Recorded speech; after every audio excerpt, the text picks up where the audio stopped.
que potencia los márgenes de libertad, sino se le pensó como una especie de terminal de ferrocarril en la que al arribar se encontraría una sociedad reconciliada consigo misma. El problema de fondo es que el desaliento no solo es fruto de las perspectivas desbordadas, sino de las realidades existentes. Es esta la fuente fundamental de los abatidos humores públicos, del coraje contra la política, del desprecio masivo a todo aquello que huela a partidos y órganos de representación. No son buenas noticias, por supuesto, pero preocupa más, en ocasiones, la inercia autorreferencial en la que se reproduce la política nacional, como si de nuevo los puentes entre representados y representantes pudiesen ser dinamitados sin consecuencias graves para unos y otros. El nuevo horizonte de la política no puede desentenderse de los fenómenos que carcomen la convivencia en común. Frente a la crisis que ya es presente y un futuro inmediato de decrecimiento que supone más trabajo informal y menos oportunidades laborales en el universo de la formalidad y en conjunto más pobreza en un mundo marcado por la ancestral desigualdad, los recientes comicios se realizaron en un ambiente cargado de preocupaciones. Eso que llamo rasgo estructural de la sociedad mexicana es el que se tiene que empezar a remontar si es que se aspira a vivir en un hábitat incluyente, equilibrado, justo.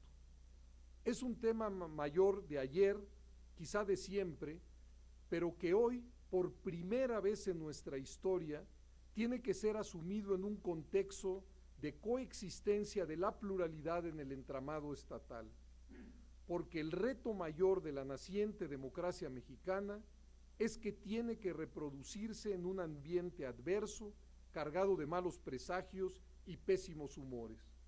Y para hacerla sustentable se requiere de un piso común, de un horizonte compartido que no puede o debe ser otro que el de la forja de una ciudadanía digna de tal nombre, capaz de apropiarse y ejercer sus derechos, para lo cual un piso básico de condiciones materiales de vida y de satisfactores culturales, uno de los más importantes, la educación, parece imprescindible.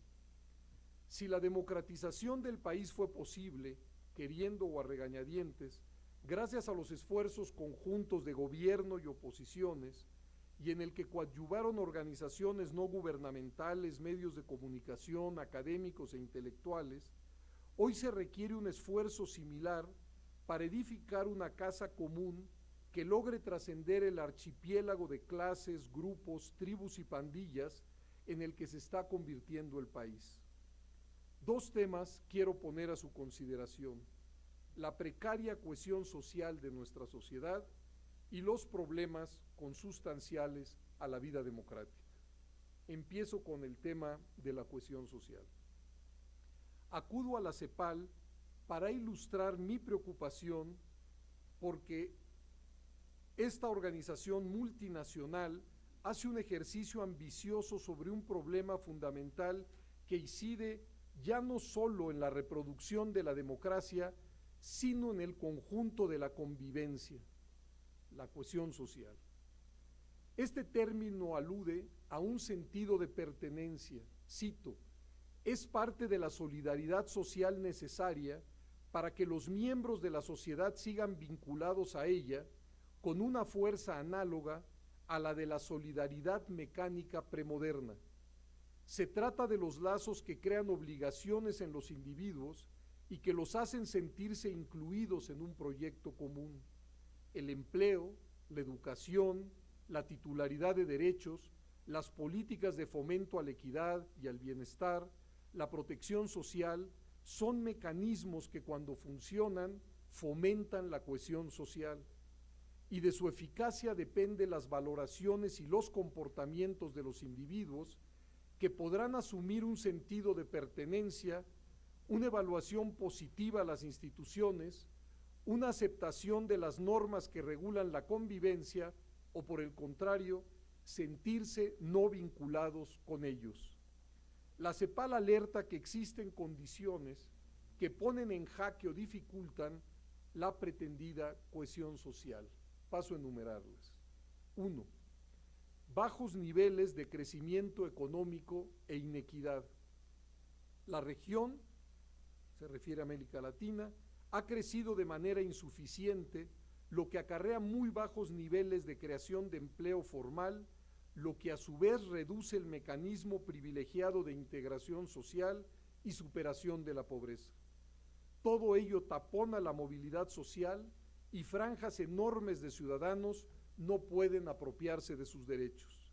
Si ello fuera poco, a la falta de crecimiento debe sumarse la inequidad en la distribución del ingreso, lo que conjugado tiene un efecto negativo en la cohesión social y deterioran la confianza sistémica, merman la legitimidad de la democracia y exacerban los conflictos. 2. Trabajo e informalidad.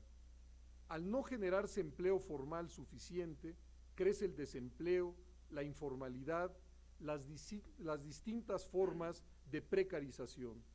Recordemos, como si hiciera falta, que el trabajo formal en la vida moderna es el eje de la integración social y que sin él los resortes de la cohesión se ven enmohecidos. 3. Activos materiales y simbólicos. Mientras se multiplique el acceso a la escuela y a las redes de comunicación, lo que supone la apropiación de conocimiento, imágenes, estimulación de aspiraciones, el acceso a los bienes materiales se vuelve más difícil, generando una brecha entre ellos y los bienes simbólicos. Dice la CEPAL, hay más educación, pero menos empleo. Hay más expectativas de autonomía, pero menos opciones productivas para materializarlas. Hay una mayor difusión de los derechos civiles y políticos que no se traduce en una mayor titularidad efectiva de derechos económicos y sociales. 4.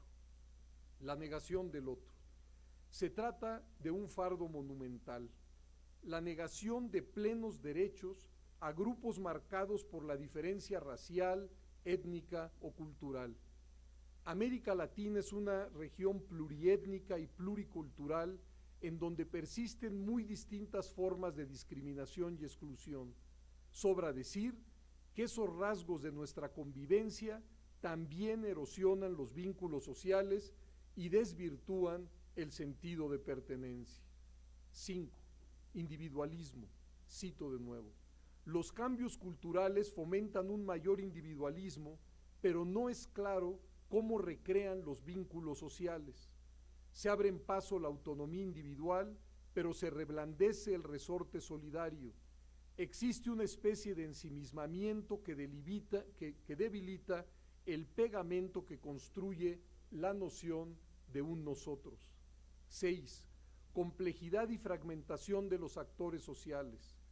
A los viejos agrupamientos sociales, sindicatos, organizaciones empresariales, etcétera, hay que sumarle ahora un rosario de organizaciones emergentes, de mujeres, ecologistas, derechos humanos, etcétera. Ello, que es un signo de vitalidad social y de ansia participativa, es también un resorte de la fragmentación que dificulta la construcción de proyectos comunes. Se forma así una especie de archipiélago con escasos puentes de comunicación. 7. Deterioro del orden simbólico. La corrupción pública y privada, la falta de transparencia en las decisiones, la fuerza de los poderes fácticos, el acceso discriminatorio a la justicia que inundan el espacio de la opinión pública, corroen el orden simbólico, vale decir, la clara adhesión ciudadana a un marco normativo de reciprocidad y respeto a la legalidad. Y 8. La brecha entre el de jure y el de facto. Cito de nuevo. La igualdad es una norma jurídica, una aspiración, un valor, una guía, pero no es un hecho, una realidad. Así, tenemos que entre igualdad jurídica y desigualdad social entre la primera y el acceso diferenciado a la justicia